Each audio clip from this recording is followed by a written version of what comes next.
Okay, we're gonna get started in like 1 minute and see if anyone else trickles in. Yeah, thank you so much.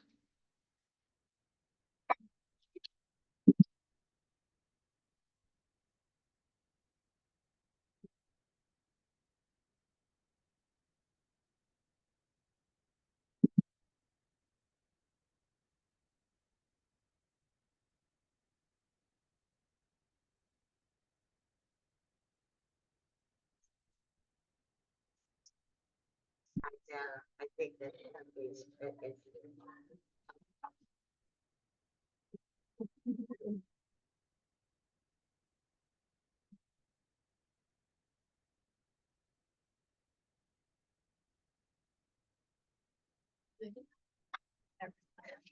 You're gonna be great. So I just felt you. Bye, Fred. Whenever you are, you're the captain, Sam. Do you wanna, let's wait until 9 you can get about it. They should be running down. I.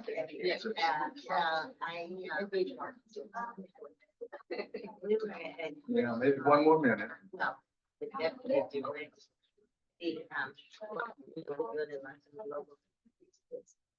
There's water out there and bathrooms just there, so.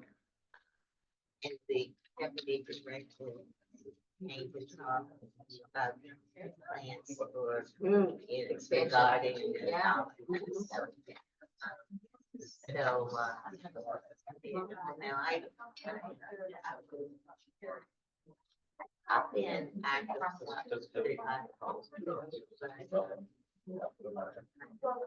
Some of their prices, even with my 20%. Yeah. They've been waiting for the holidays, 30% off week. I was wondering.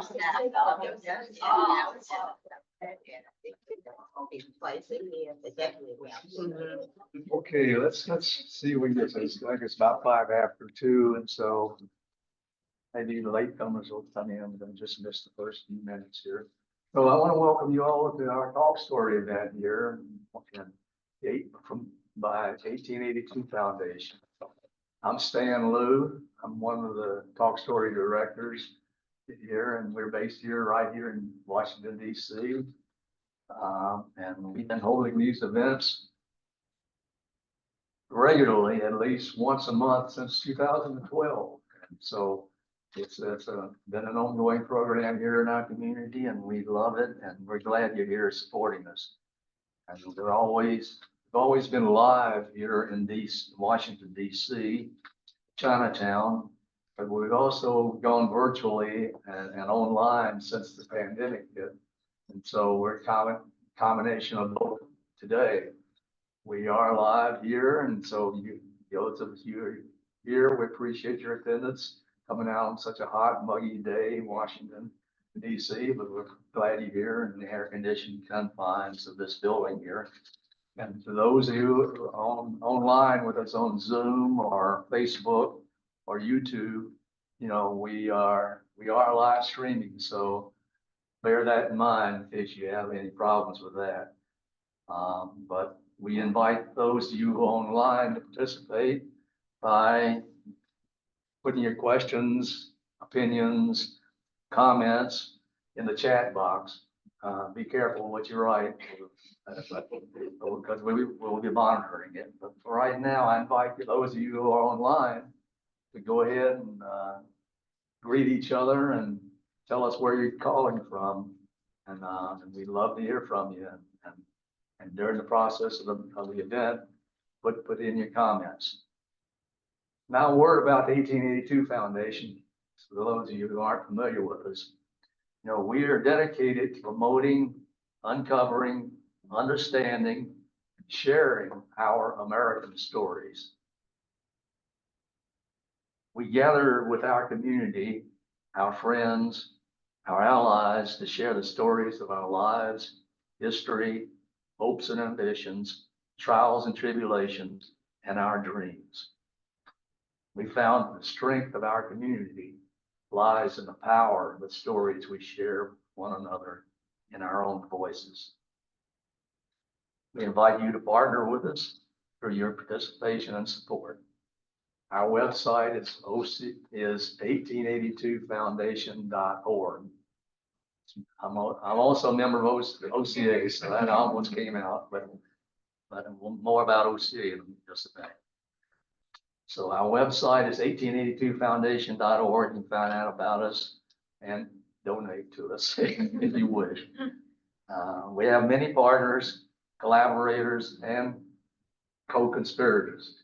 Well, among them is the building owner here, like Gold Properties, who is providing this space free of charge, and we thank them for their being part of our community and being interested in the welfare of our community life here. So, and among the other partners are our two of our longtime partners here have been OCA National Center, Asian Pacific American Advocates. They've always been a partner with us, and also the DC chapter, Greater Washington DC chapter of OCA. So we always have appreciate their support throughout the years here. And they're with us especially today for this program, along with new partners, AALEAD and the DC Mayor's Office of Asian Pacific Islander Affairs, and Politics and Prose, who we have the books from, and Penguin Random House Books, I believe, who represent our author here. So we have tables set up with information there, books there, and we'll get more information about how you can purchase a book here later. So we'll maybe hear from some of our sponsors later after the program, so if we have time. And today's event, I'm looking forward to it. I've been ever since we started working on it a few months ago, and it's because the groups that are sponsoring this, the groups I just mentioned, all share sort of the same goals and missions of celebrating our heritage and educating the public about our heritage and history. So I won't say anything more about the event. The event has been really shepherded by two wonderful people from OCA and from 1882 Foundation. And so I want to thank Sana and Iris for all the work they've done putting this together. And so I'll turn the program over to them. They'll introduce our speaker. Awesome. Okay, thank you so much, Stan, for the introduction. Thank you so much, everyone, for joining us today. My name is Sana. I'm the Talk Story Programs intern with 1882. I'm Iris. I'm the Policy and Programs intern at OCA National. Yes, and thank you so much, Sarah, for coming up to DC and being here today. We're very excited that we get to chat with you. And before I have you introduce yourself and the book, I just want to congratulate you on this wonderful, wonderful project. And thank you for creating this resource that many of us wish we had growing up. So it is an honor. This is beautifully written, and it sheds light on some stories that have been in the dark for over a century. So yeah, what an honor, and take it away. Tell us about yourself. Thank you. First of all, thank you so much, 1882 Foundation, OCA, OCA National, OCA DC Chapter, AALEAD, all the organizations that Stan did such a great job explaining before. It is a pleasure to be here and to be with so many of you in person and online, those of you as well. So my name is Sarah-SoonLing Blackburn. I am an educator. First and foremost, I was a classroom teacher. I spent many years training and coaching teachers. Most recently worked at an organization called Learning for Justice, formerly called Teaching Tolerance, which is a project of the Southern Poverty Law Center, where I basically ran our programming for K-12 education. So that is my professional life, but I am also a proud Asian American person, specifically Chinese American, Malaysian Chinese. My mother is here today, so nice to be here because she lives here in DC. So this was a nice opportunity to get to both come and meet all of you, but also to spend some time in family and community as well. And so, you know, thinking about my role as an educator, I live and work in Mississippi. I've been in the rural Deep South for the last 15 years. And a lot of the work that I've done is focused on this concept of, many of you have heard from Dr. Rudine Sims Bishop, windows and mirrors, or windows, mirrors, and sliding glass doors. The idea that everyone deserves to have mirrors, right? Reflections of who we are in the texts that we read and the things that we see on our classroom walls. We also need to have windows. We need to be able to see people who are different from us, encounter and engage with stories that are different, but that over time, those windows act more like a sliding glass door. So we're no longer voyeuristically looking through and gazing at people who are different, but we can slide that glass away and step through and actively engage with others. And so in my time, I worked in predominantly Black African-American schools in the Mississippi Delta. I spent a lot of time focusing on how do I provide windows and mirrors for my students, right?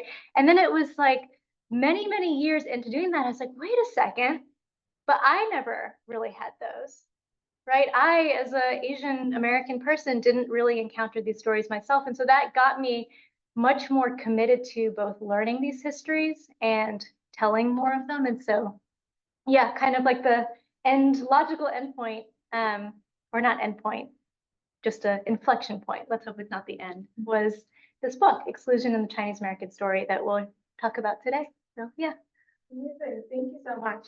Do you want to do your short reading? Sure. No? Okay, Okay. yeah, I can do that.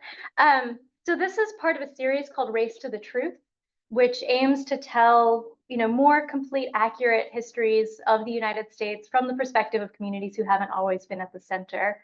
The first book focuses on the Wampanoag story. The next book is book 2 with slavery and the African American story. This is book 3. The fourth book just came out, which is Borderlands, which is and the Mexican American story. And then there's more books in the work. So just to kind of give the context of what the series is, these books are aimed at a middle grades audience. Middle grades really means anywhere between 4th grade and 8th grade or 9th grade. But one thing I have found is there are a lot of adults who are reading it. One, because so many adults, the books that are geared towards us are like very dense and very long, and there's no diss on that, but we all have lives. And sometimes it can be more accessible. But the other reason is that because so many of us as adults didn't encounter these histories ourselves when we were young, it is a helpful starting off point. I found like, oh wait, I actually have the same background knowledge as this 8-year-old does going into it. And so I might have the same entry point as this 8-year-old. So I'm going to read a very brief part. I'm just going to read the beginning of chapter 1. And then we'll do questions and things, okay? So chapter 1, Becoming Chinese American. What would make you leave your home and undertake a long, uncomfortable, and often dangerous journey across the ocean to an unfamiliar land? In the middle of the 1800s, the first major waves of Chinese people started arriving in a place called California. China and California were not only separated by thousands of miles of ocean, they were separated by differences in language, religion, and history. China was an ancient civilization, while the United States was a very young nation. In fact, California only became a state in 1850. Before the 1850s, the few Chinese people in America, like Afong Moy, were often making the much longer journey to the big cities of America's East Coast. With Californian statehood, however, the United States seemed just a little bit easier to reach than it had before, even though it was still terribly far away. The Chinese people who immigrated to this new country were leaving behind their homes, their families, and everything else that had ever been familiar to them before. Most left home with the hope that they would one day return, but there was no guarantee that they ever would. Making the decision to leave must have been an emotionally difficult one. The journey from China to the United States was also physically difficult. It required spending a month or more on a ship crossing the vast Pacific Ocean, and the voyage was uncomfortable. Most Chinese people who set off for America were not wealthy, and they had to borrow money from friends, family, or moneylenders to help pay for their passage. Even with borrowed money, these passengers could only afford to travel in steerage, or the lowest class of travel. Traveling in steerage meant sharing sleeping quarters with the other steerage passengers, often including sharing bunk beds covered with thin straw mattresses. The food on the journey was basic and unappetizing, and the sanitation was awful. Imagine the smells of all the people crammed in together for such a long time with no showers, no modern toilets, and no proper health care. Many people died on the journey. On one ship that made the journey from Hong Kong to San Francisco during that time period, 1 out of every 5 people aboard did not survive the voyage. Now that you can imagine just how difficult the journey to the United States was for early Chinese Americans, ask yourself this question again. What would make you leave your home and undertake a long, uncomfortable, and often dangerous journey across the ocean to an unfamiliar land? The lure of what might await on the other end would have to seem worth the pain of leaving family, the discomfort of the voyage, and the risk of losing your life. The lure that finally pushed more Chinese people to take those risks was one that has lured people across human history, the lure of gold and the better life that might come with it.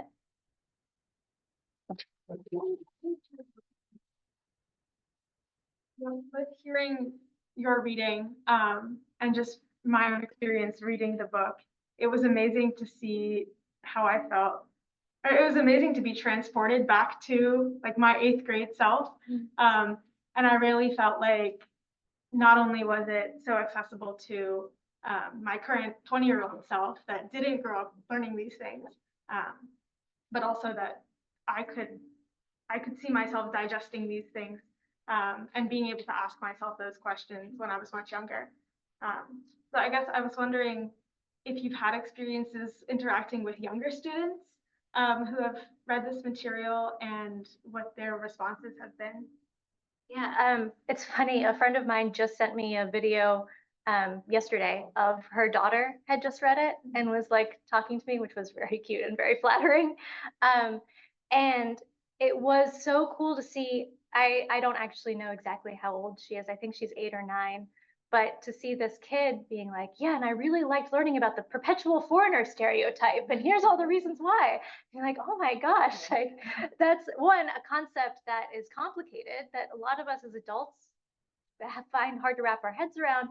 But more than that, it's that we don't always have the language for it, right? And then realizing that if a young person can have access to these concepts, the concepts themselves are not that difficult, right? But it's being able to label them. And then once you have the word to describe this phenomenon, because she gets asked, the same, where are you from?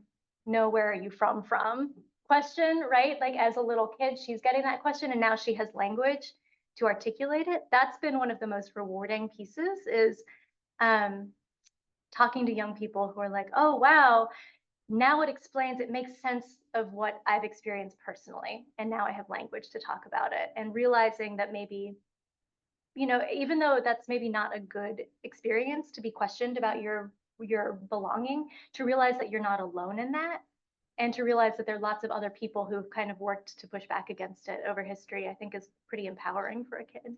Definitely.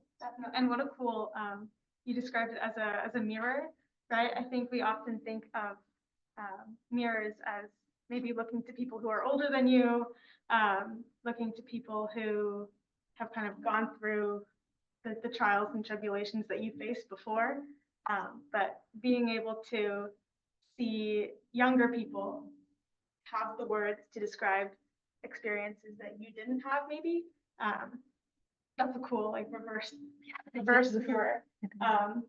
A question that comes up for me in regards to that mirror, I'm biracial as well, and I was wondering how the process of writing this book maybe gave you some of the language that you didn't have. You also in this book talk a lot about how learning about these stories and putting the puzzle pieces together to discover that Chinese Americans and just Asian Americans have had roots in this country's story for so long, changes what it means to be American, and also changes what it looks like to be American. So yeah, how has writing this book changed your own understanding of your identity? Yeah. In 2 big ways. So I entered the project with a lot of imposter syndrome, which I think a lot of people in this room might also have felt in many ways. And for 2 main reasons. One, like, oh my gosh, I've never written a book before. I wrote a dissertation, but nobody wants to read that. So, writing something that people actually want to read, can I do it? And then the other thing was, because I was brought on to this project, right? They already said, we want a story about Chinese America. Even though I had gone through the process of submitting writing samples and being the one selected to do it, I still thought, well, am I Chinese American enough to do this?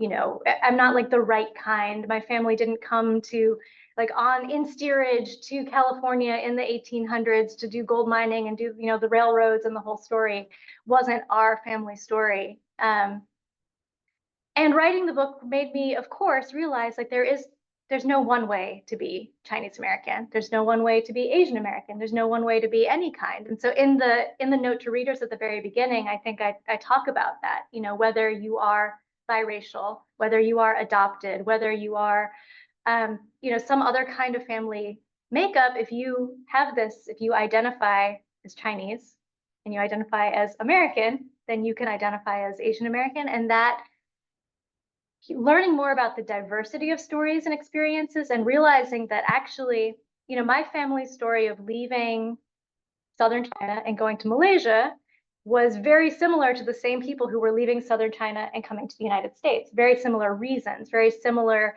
family dynamics and makeups. And it just made me feel more connected to the broader diaspora of both the Chinese, but also just of Asian people who have had to migrate for one reason or another. And yeah, it definitely left me feeling more confident in claiming that, and also trying to open up that tent, right? We don't need to be gatekeeping who gets to be enough to belong, right? Because our country does that already plenty. There's a lot of oh, you can be American or you can't be. So why would we impose the same barriers that have been also put on people like us for so many generations? Yeah, that's it's great hearing about everyone's different origin story. In relation to this book, Iris, I know you were thinking about what it means to you to digest this material as someone who's first generation. Right. So I am a first generation Chinese immigrant, maybe, but my family didn't migrate to California during the gold rush either. And when I migrated here, I noticed that there was very little history in the textbooks about the Asian American community and Chinese American community as a whole. And very rarely are we discussed outside of our labor or economic attributions. So I was wondering, why do you think certain parts of Chinese American history are omitted or obscured in these textbooks or histories? That's a really good question. There's so many reasons, I think. So among them is when we think about who writes the textbook, so who decides what goes into the curriculum to begin with, so few of the people who make those decisions have any firsthand knowledge of these histories or stories, or even secondhand knowledge, because if they grew up not reading about it in history class, then why would they know any different? Asian Americans are one of the very least likely groups to become public school teachers. So even though we make up, what is it now, 8% of the general population? This is embarrassing. Who knows? Whatever it is. We are about 1%, and in some studies, less than 1% of the public school teaching force, right? So a severe underrepresentation, even in relation to our proportion of the general population. So, you think about that, people who don't have these identities ourselves are less likely to teach it, right? We are less likely to be in the positions to teach it. And then even us, whether we are first generation or have been here for many generations, are also unlikely to have learned the histories at some point along the way ourselves. So it's that collective amnesia, I think, just keeps getting replicated generationally. But the other reason, you're asking why are so many of these stories not told beyond our labor contributions, I think because it's complicated. It's messy. Some people have asked me, there's a lot of sections in this book where it doesn't actually talk about Chinese Americans at all. I have to talk about Plessy versus Ferguson. There's a lot about Black American history, the relationship between, the racial hierarchy, and how Asian Americans have often been a wedge, talking about indigenous communities, talking about, in Hawaii on the plantations, right? All the different groups that were there, because our stories don't exist in isolation. And so often we have been conceived of in the popular imagination, not because of who we are, but because of who we are in relation to somebody else. And that's a complex story. And I think if you're writing a textbook and you're only willing to give this many inches to our groups, right, that like you're just going to say, oh, railroads, okay, moving on, because it's a lot more straightforward. And even that version, if we actually go into the history of the railroads, there's a lot of racial wedges and different things in that history too. But we built railroads.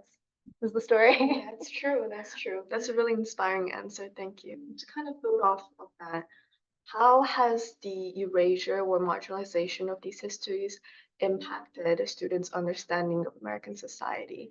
And talking about what you said about cross-racial solidarity, about youth advocacy, about stigma against the Asian American community as a whole. Another great question. So I'll start by talking about adults and then come back to kids. A lot of the work that I do on my own is I work with companies and particularly Asian employee resource groups at companies to do talks, inclusion workshops. Actually, a lot of them bring me in to talk about history because they're like, we're having this weird experience in the workplace where we keep getting talked over or we keep getting passed over for promotion. What's up? And having to go in and say, actually, this is rooted in like centuries of blah blah blah, and that understanding of where it comes from helps a lot of people reckon with what they need to do today. But I noticed a really big uptick in people reaching out for this support in the wake of COVID, particularly 2021, 2022. As people in professional, white collar, often very successful careers who've been told all their lives that they are the model minority, that they are the accepted ones, that we have, come here and pulled ourselves up by our bootstraps and now we've made it. And suddenly they're experiencing a level of exclusion, of vitriol, of hatred, of bias, of people telling them, go back to your country, all this stuff that goes completely against the story they've been sold about us belonging. And so adults coming and saying like, what is going on? And again, it's not like a happy story to say like, oh, actually, there have been fears about Asian people spreading diseases in America for, a couple hundred years now. But it also, I think, is very important for us to know the truth, to realize that this hatred, this fear, this yellow peril thing didn't just emerge out of nowhere overnight, but it had long roots in this country that were, cultivated and when we needed a scapegoat, very quickly able to flourish again. And so I think that, you asked about erasure. What does that mean for young people?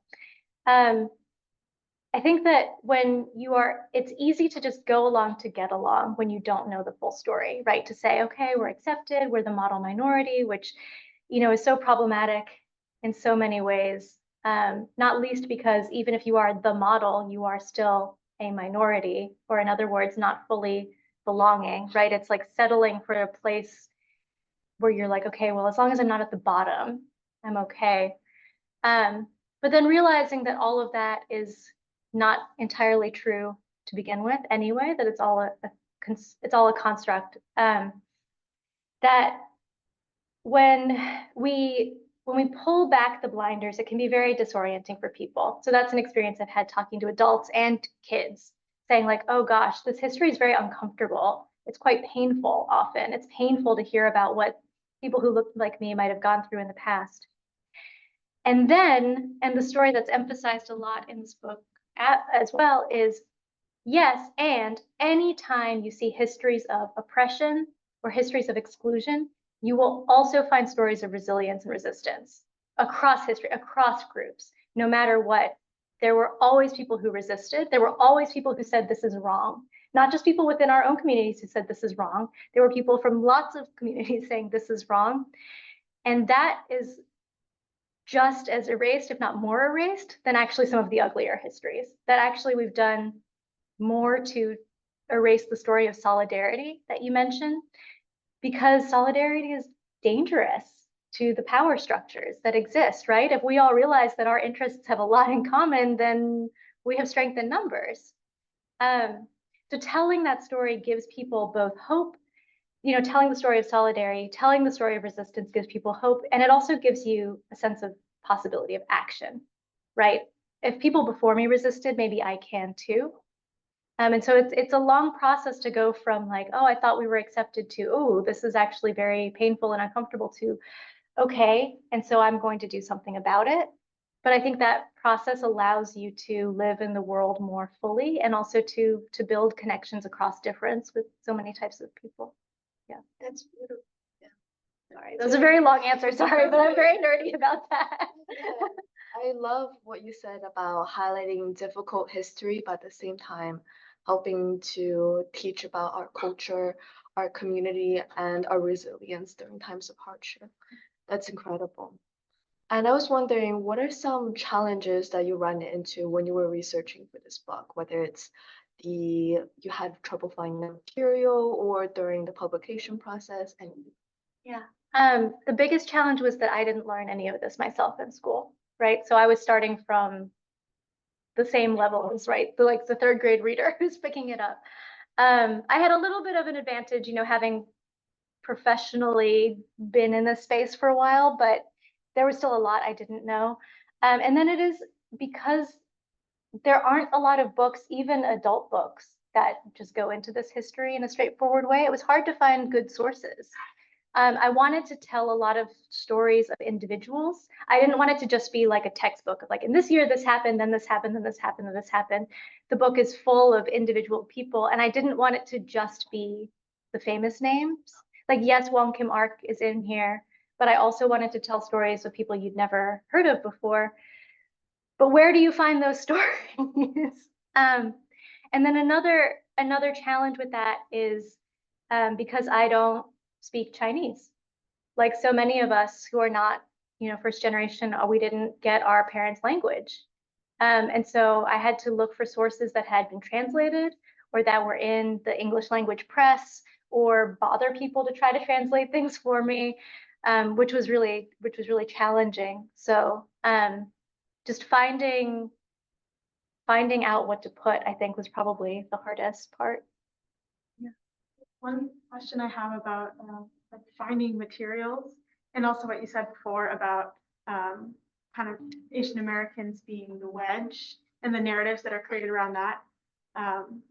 I was wondering about the process of researching the Mississippi Delta Chinese.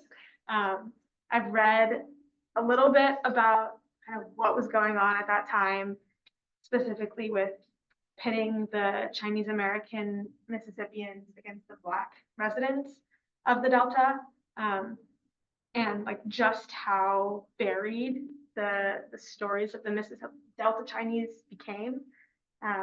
And yeah, like what that process was, what you had to dig through, and then also if learning about the century long history of Chinese people in the Delta changed your own relationship with living in Mississippi. So when I first moved down to the South, it was 2009, and I was living in this town called Lake Village, Arkansas, which is in the Delta, but it's across the Mississippi River in Arkansas. And there's a beautiful lake. And I was driving, to my new house. It was like my first job out of college. I'm like young and fresh-eyed. And there's all these docks on the lake, and one of the docks has this pagoda on it. I was like, what is happening? So I pull over and I get out, and I'm kind of just like looking at this pagoda, and this Chinese man comes out of his house and he starts talking to me in a strong Southern accent. And I'm like, what is happening? Like, I thought I was leaving all the people who looked like me behind to come to this like new place. And he was from a family that had been in the Delta since the mid 1800s, had the grocery store in town, and was just like, yeah, welcome, here's a case of Bud Light, like, enjoy it. And it's like, okay, this is fascinating. So that was it. That immediately changed my understanding, because my story of the Deep South was very much this black and white binary, which it is, and it is more complex than that. And I think of that's a good metaphor for our country as a whole. We often think of race in America in this black and white binary, and then everyone else kind of just like fits in somewhere. And, so I was always interested, right? I got to know him, his brother, various people who I knew, this lovely woman named Kathy, who was in the town across the river, Greenville, Mississippi. And just kind of learning their stories, their family stories, made me personally interested. So when I was writing the book, I wanted to complicate the story of Chinese Americans. Yes, there's a lot of California in the book because that is the center of so much of the early history. But I wanted to tell the stories of the sugar plantations in Hawaii, and I wanted to tell the story of cotton plantations in the Deep South and the families that first came as sharecroppers, but very rapidly moved into the grocery business. Because that could then help illustrate this idea of racial hierarchy of the wedge, right? When you tell it through the lens of of individuals. There's a story of a Supreme Court case, Lum versus Rice, which codified the idea of racial segregation in schools. Many times when we think about segregation in our country, we think about Plessy versus Ferguson, which was about public transportation, it was about trains. The case that reified and sort of said, no, this also applies to schools, public schools, was about a Chinese girl going to school in the Mississippi Delta, in the small town of Rosedale, Mississippi, which is a town I've spent lots of time in over the years. So yeah, as I was having to filter through stories to include in the book, of course, I had this personal bias, like I'm going to tell the stories of these people who I know and care about, but also, I think we as a country need to know that, yes, Chinese people, but Asian people, lots of people have been in many more places, many more types of work, many more environments than maybe we think, because so many of our stories are very simplified. And I thought that the story of the Delta Chinese is a good one to get people to start asking, because I couldn't tell every single story in here. So if you tell one, maybe it'll make the reader think, okay, well, there must be others too that I can learn about. Okay. Yeah, the story of that Supreme Court case actually was what brought me to this internship. No way. But also just like kickstarted me on my whole, like my major in school. And it connects to my one last question that I want to ask, which is about what happens when we encounter this material, especially as younger students, and we just feel angry. Yeah. The example that first comes to mind that was earlier than me reading about the Mississippi Delta Chinese was learning about internment for the first time as a Japanese American when I was like 13 or 14. That was the first time I'd ever heard the word internment. And both then and when I read about Lum versus Rice, I remember just feeling really frustrated, really angry. And that emotion kind of overtook the feeling of validation, maybe, or excitement about figuring out that people who looked like me had been part of the American story for so long. I was more so asking the question, like, why was this kept from me? Yeah. Not just why didn't I know about this, but also who and why like kept this away from me. And I imagine that many younger students encountering this book, which not only talks about the stories of solidarity and resistance, but also things like Vincent Chen and his murder, would have a lot of those same emotions. So I'm wondering, you talked a little bit about kind of the path of channeling the initial like frustration into like a path of progress and of learning. But yeah, I'm wondering more so about what you would say to like an 8th grader who's just really angry about like all of this being excluded from their learning. Yeah. In that story, I think you say you were about 13 when you encountered it, which is young, but you were old enough to already be like, wait, why didn't I know about this before? And there's so many debates raging across our country right now about what kids can and can't read, what histories they can and can't learn. I definitely have heard lots of times, oh, they're too young, right? They're too young to learn about this. Do not teach about slavery. They're too young. And yet we see time and time again that if kids are not exposed to the truth, when they do encounter it, it is almost harder for them to reckon with it, because there's the like, wait a second, have I been lied to all of this time? What else have I been lied to about all of this time? Maybe this isn't even true, this new thing I'm encountering. It just creates all of these internal emotions. Sometimes some research suggests that people even go through like the stages of grief when they encounter the truthful history for the first time, which it sounds a lot like what you're talking about, right? Like the anger, the denial, like maybe it's not true. Then, bargaining, like, oh, it wasn't that bad. Oh, like with the slavery case, right? Like, oh, there were some good slave owners, right? There were good slaves. We heard that kind of thing a lot. And then eventually to like acceptance and moving forward. But more than I would like to protect kids from the truthful history, I would like to protect kids from having to go through the stages of grief, right, at a young age. That is not to say that, I would talk to a 3-year-old about every gory detail about Vincent Chin's murder, right? But I might say there are people who have not always thought that we belong, or have thought that our lives are less than. And, so that as they get older, when they first hear this story, it's like fits into a framework that they can understand already. When you first read about the incarceration of Japanese Americans, if you already realize like not every citizen has been treated the same way, or not every citizen has always been trusted. We're working to try to make that better, but it hasn't always been true. Then when you encounter that history, you're like, okay, I can fit this into something that makes sense. It might still be uncomfortable. It might still make me upset, but I can know it. So you asked, what would I say to that 8th grader? I would say, well, let's try to change this for the next generation, right? Like if you didn't learn this, that stinks. I didn't learn it either. And I want that to not necessarily be the case. So let's what are we going to do to tell these stories? How are we going to correct this and kind of help them move through that channeling towards action? Thank you so much. That was a great answer. And definitely the stages of grief explanation I've never heard before. And I think that resonated a lot with me. So before we turn it over to like a Q&A, do you have any, want to ask one more question? I think I'm all good. That was a really insightful discussion.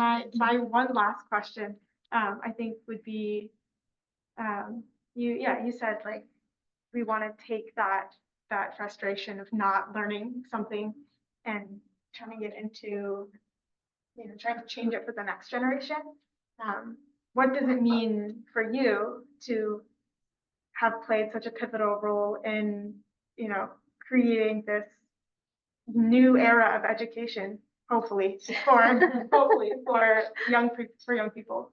Oh gosh, that's very flattering. I don't know about a pivotal role, but it's a big honor. It has also been a very big responsibility. I felt a lot of the weight of trying to get it right, because I don't know of any other nonfiction books that are gauged for this audience about this topic, where the publisher said, like, we want you to be really upfront and honest about racism and make it fun for kids to read, but to have that permission, which really has not been the case in American publishing for most of its history, was a tremendous honor. And also like, gosh, but I also only have 40,000 words to do it.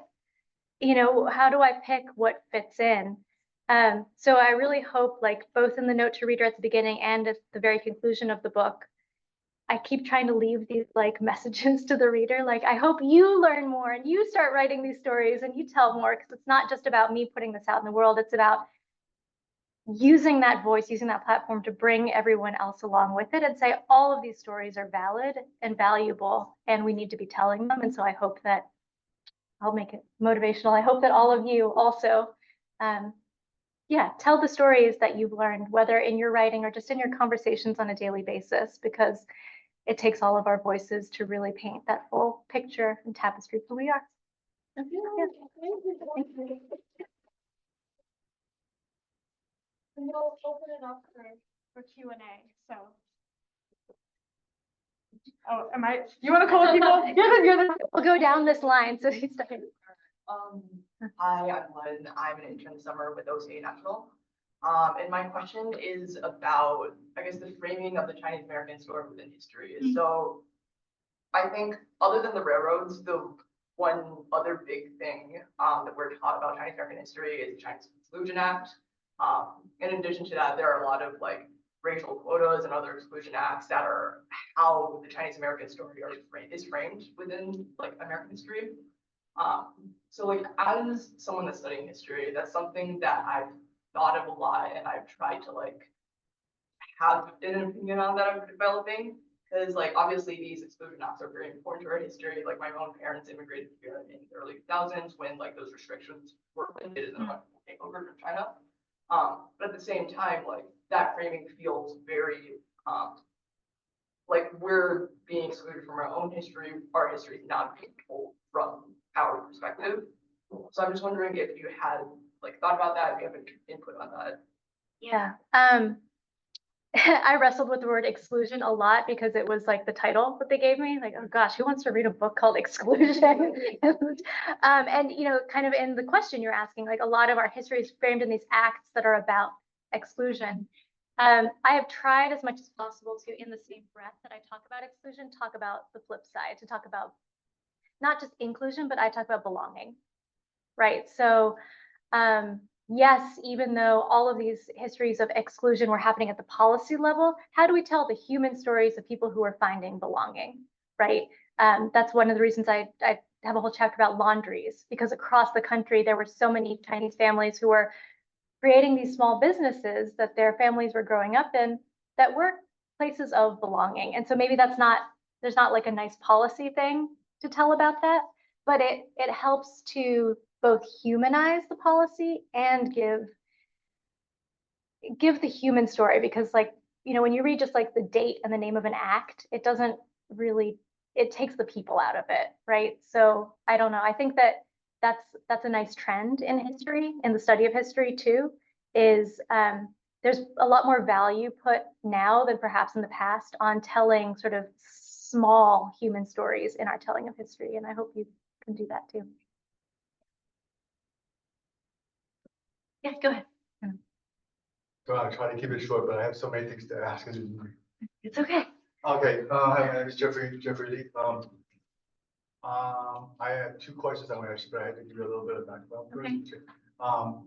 And I'm also hoping to work with the 1882 Foundation on one of their other projects that are coming up as well. But my great grandfather came here on the transcontinental railroad, but he was later killed in a period of racial unrest in Oregon in like 1890s or something, and it was left my grandfather orphaned.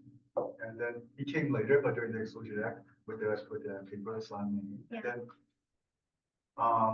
they actually come out to Washington D.C. where I'm born here, and they had a laundry here.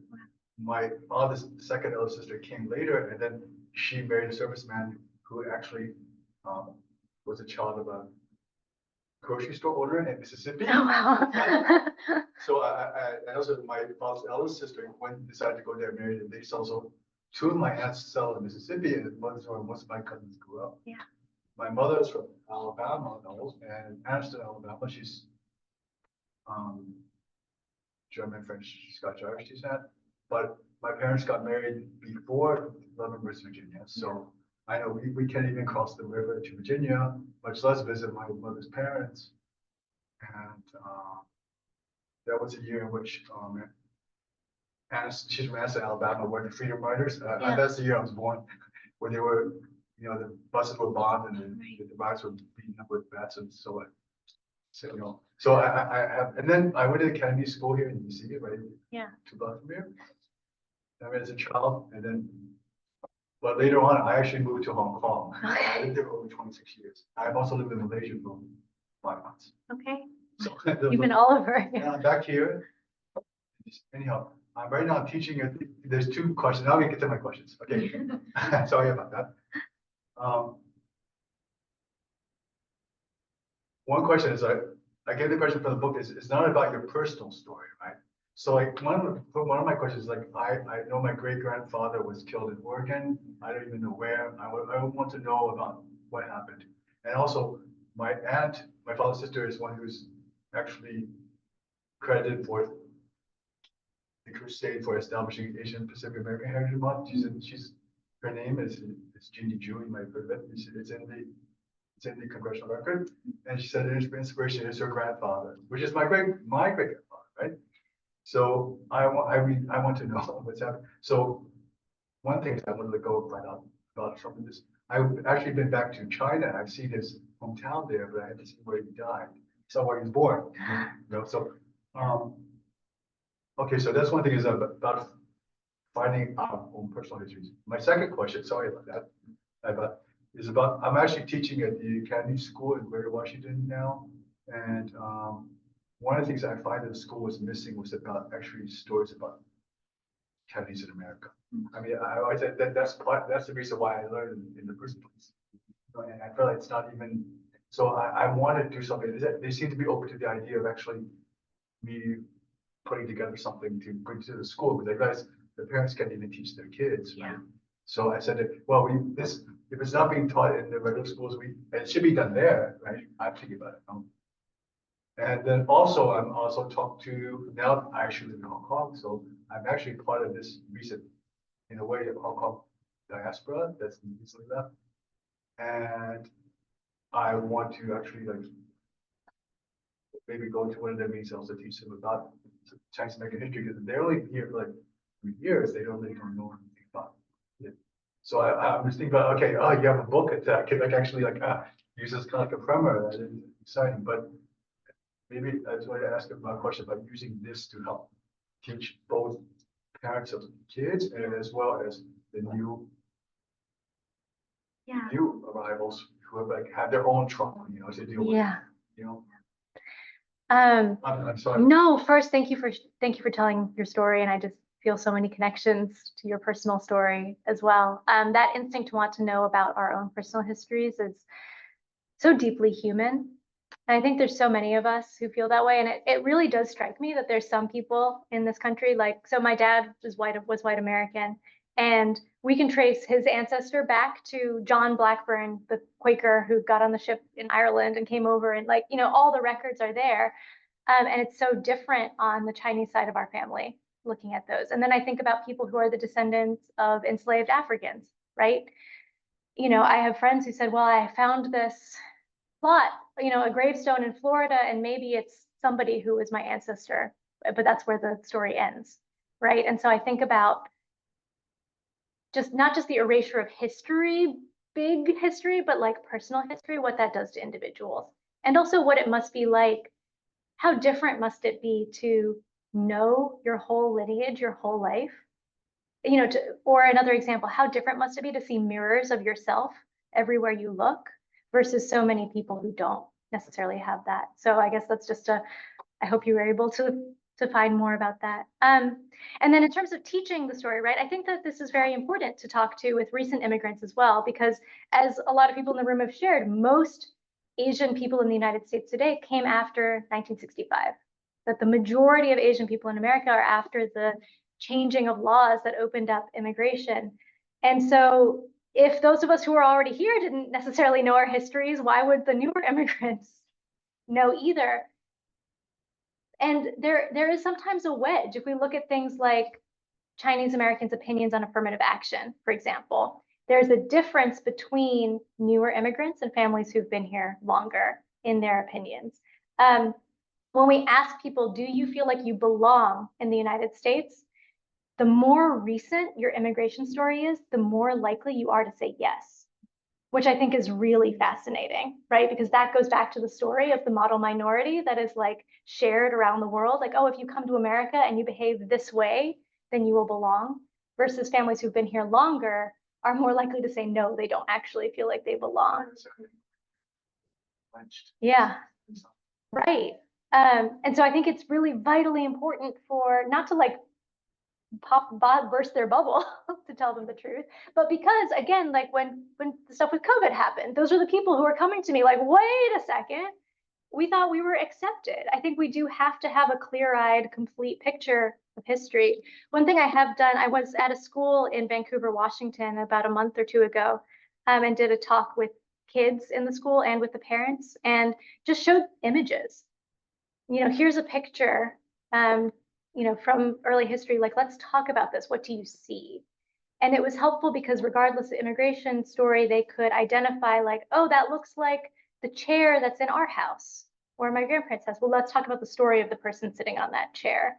So I think that there's things like that that are very accessible that can help bring people in and say, like, we might have different immigration stories, but we do have a lot of shared story as well. And, regardless of whether we're first generation or sixth generation, whether we're Chinese, Japanese, or something else, most of America does not care about those distinctions. They're going to see us and put us all into the same category. So we have to understand each other's stories in order to, if we don't understand the nuances of that, how could anyone else understand it? Yeah, I appreciate it. I'm gonna go right behind you. You mentioned or kind of alluded to like book bannings and like, the restriction of information to school children. And then you also mentioned that it was kind of rare for a publisher to reach out to you and say that we want to write a story that's explicitly about racism aimed at a younger audience. So I was just wondering if you faced any pushback from either schools or from different people in your publisher like, along the way and how you felt. Yeah, I was really nervous at first because I do work in the racial justice realm. So I spend a lot of like Zoom calls reading Moms for Liberty stuff, like, and so I'm like kind of in that world a little bit. And I was like, oh gosh, are they gonna come for me? And I actually very fortunately haven't really had anything. One, I think it's that people like the people who are mad don't really actually take the time to read much or like read the stuff that they're mad at, right? So they're not gonna pick this up and be like, oh, this is what I want to spend my weekend doing. The other thing is that, again, as always, this has become kind of a wedge issue. So I think about Florida, right? Some of you might be aware that Florida has banned AP African American history at the very same time that they're passing mandates for teaching Asian American history. So if we think about the racial hierarchy again and these wedges saying like, well, you are the accepted group. And because there's an accepted group, we're not a racist country, right? This isn't a problem with racism. This is just a problem with we don't want that story to belong. And I think that's something we have to really push back on. So I'm really proud and happy that across the country, there are a lot more efforts to promote and teach Asian and API histories. And we cannot, we have to say, if you're going to teach ours, you have to teach everyone else's too, right? This is something we saw happening in the 60s also with ethnic studies, that they were saying you can teach this one, but not this one.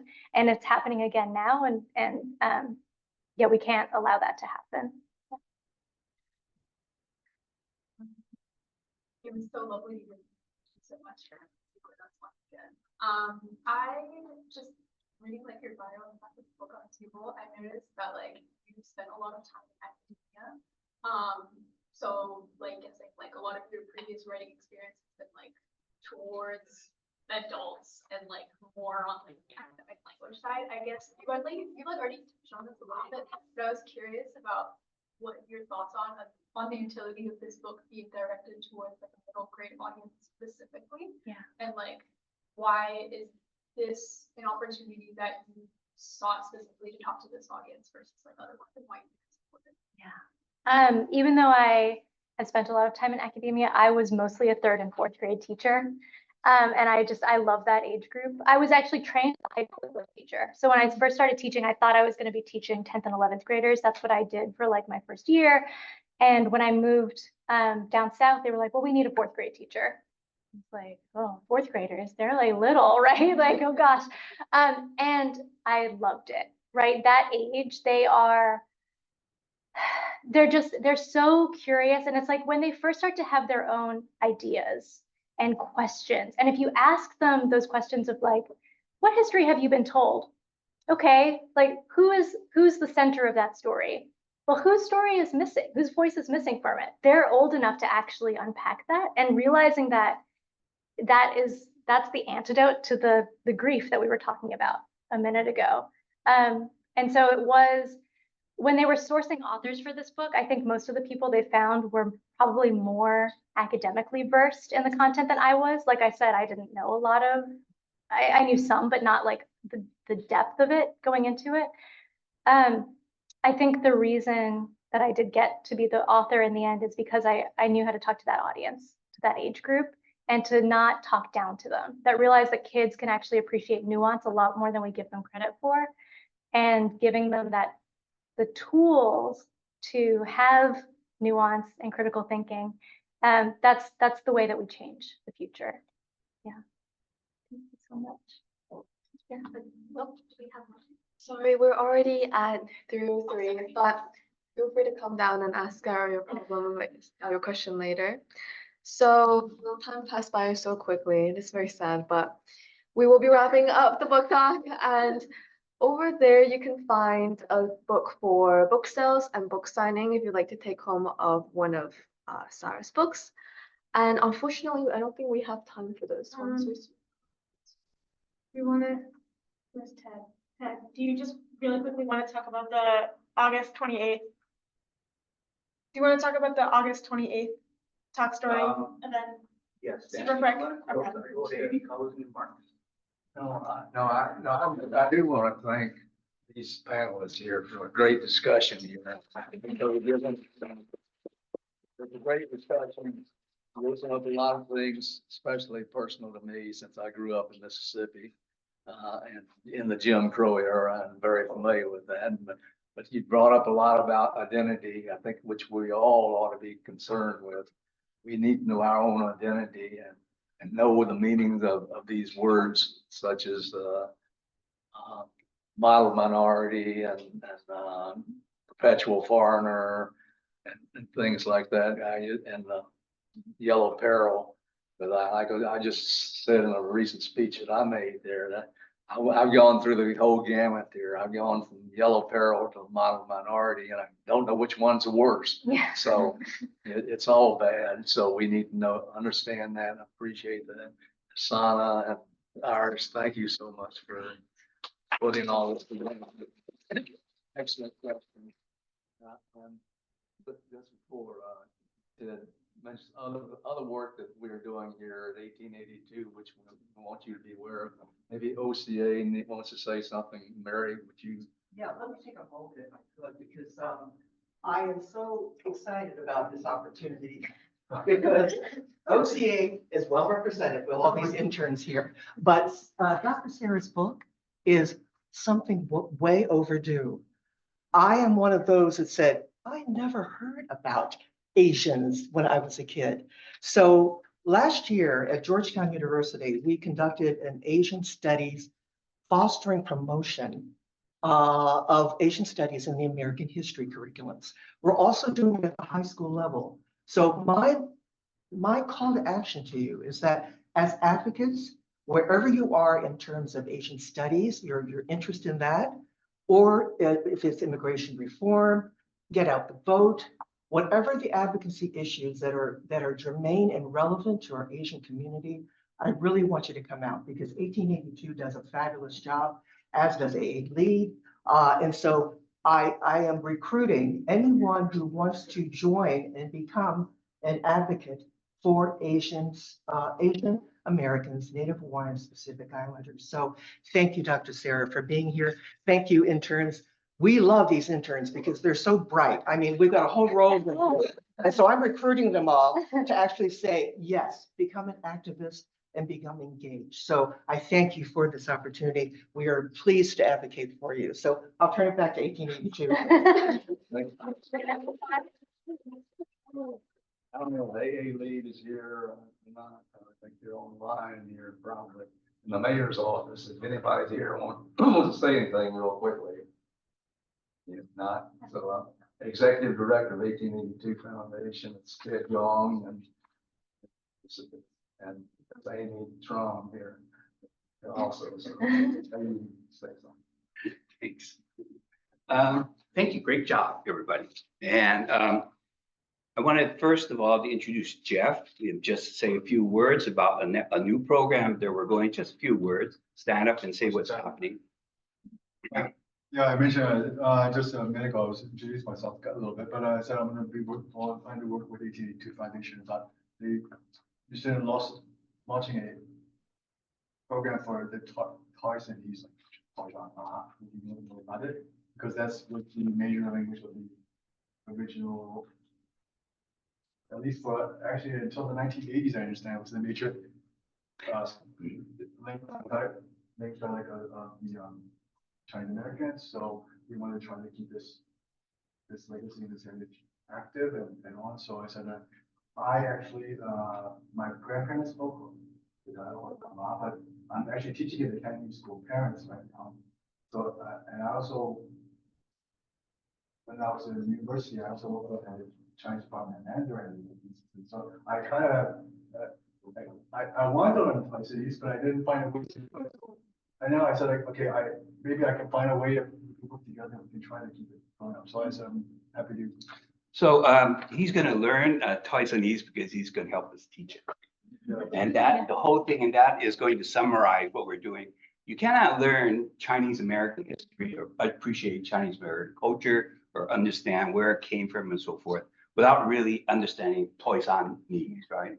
So if I say I'm a doi versus a day or something like this, you really have to preserve that. One of the things that we're going to do is starting next week. We don't know how we're going to do it. Most of our projects in 1882 are to borrow people and then bring people together, and we just share and have fun. I think that this program is going to be fun. Anybody who just sort of like has a touch of Toisan language and you speak to your fathers or mothers or you speak to the little kids, it's a fun language. It's a loud language, it's a fun language. And we're going to try to combine that with Cantonese opera. So there's a Cantonese opera club that we want to join together. So Toisan language, Toisan song. Jeff's going to learn right with us and he's going to guide us. And it's a pilot program. We're starting next week, next Sunday. And come over to our office, which is across the street and down by the Chinese church. And we're just going to have a lot of fun. So that's 2 o'clock, right? Yeah, it's 2 o'clock in our office. It's more of like a language culture club than an actual language class. Yeah. And the first interest meeting, so to speak, is next Sunday if you're interested. No hard commitments or anything. And Jeff has scheduled for somebody in New York to zoom in and talk about her experience teaching the language in New York as well. There's a Taiwanese one in New York City, so Yeah. so that if we can try to learn from what they're doing. And here. she's written a book or an article and she'll be talking from that on a Zoom platform as way of introducing. And I think the title of that book was something like, "Why is Toisan important?" Right? which is really, so please. It's an office and also optional Zoom for those who are not. All right. One thing I want to do is I've added a sheet of things that you guys should mark on your calendar of various events that we're doing. One thing is that we would like, we have authors coming in on August 28th. That's our big event that's coming up at the Kennedy Center. It's one of our activations with the Kennedy Center. We're having some speakers coming in to talk about talk story, the concept of talk story. And if you were as old as Stan and I, you can remember that talk story motivated, or maybe Mary. You identify us guys who are running around the 60s with the Asian American Studies movement, the original one. And then the Asian American literature movement began in the 60s and 70s, largely using this concept called talk story as one of the things that drove the movement.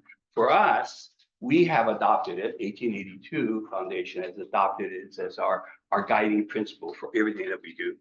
You know, the talk story idea is that we will discover our own stories, find our own stories, and we will tell it in our own voices, right? That was the fundamental concepts from this Hawaiian concept, which we're going to bring together at the Kennedy Center. We have a couple of speakers who were part of the original movement. Stephen Samita, and then also Wing Taklam, who's a poet, and he just finished his 3rd or 4th book of poetry, and he'll be reading from that. One of the important things about this presentation on August 28th is that we're inviting all authors, wannabe authors, filmmakers, and Asian Americans coming together to talk about their stories. So what we want to do is gather together in little clusters to talk about, say, a particular genre, and then hope that you guys can move around and talk to other people. So we have, we are cordially inviting you to join us. It's a group of people, say about children's literature or books. And we have people that are writing about workshops or kids, K-12 grade literature, that kind of stuff like this. And that's the perfect space for everyone to learn about what you're doing. And also, we're inviting each of the people that come to bring their books. Bring their books, their publications. We allow people, the Kennedy Center, as we would have the ability to buy and sell, exchange ideas and so forth. And for you guys who are wannabe writers or TV producers or have films in mind, we're trying to figure out how we can get somebody to talk about scripts and writing and that stuff like that. So it should be fun. We aim it to be fun. Everything we do is about fun. So please come if you can. August 28th. Bring your publisher and everybody else to the. I will say that the attendance is capped at 200, Yes. and all the events we've done at the Kennedy Center, we have always met capacity. So if you are interested, tickets are available. They're free, but they're still giving out tickets on the Kennedy Center 2 weeks before the actual event. So that's something to keep in mind. Our hope is also that we're going to have snow cones and barbecue.